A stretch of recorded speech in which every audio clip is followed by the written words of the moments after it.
The Ebola outbreak in the Democratic Republic of the Congo is spreading rapidly. Previously, WHO assessed the risk as high at the national and regional levels and low at global levels. We're now revising our risk assessment to very high at the national level, high at the regional level, and low at global level. My question is, what does it mean that the risk is very high at national level? So clarification on that, please. When we do a risk assessment, we answer three questions. One, the potential risk for human health. Two, risk of an event is spreading. Third is the capacity available.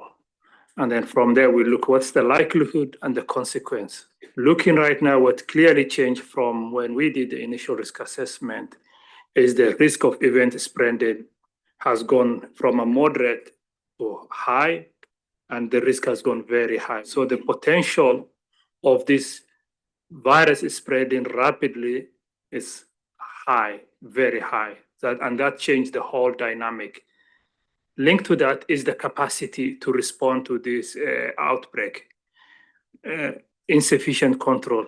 DG was very clear that it wasn't a humanitarian situation. So when you combine these two, the risk shift from high to very high in Eastern DRC.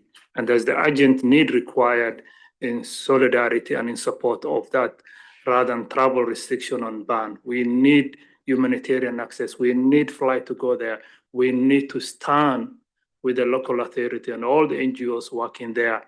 Is the time for solidarity. So the slightly change is because of what we are seeing, the epidemiology-driven data. But if we implement all the containment activity, the contact tracing, the building the trust with the community, expanding the lab, our representative already indicated what we are doing there, we will be able to this and reduce the risk from very high to high and hopefully moderate, but it requires global solidarity.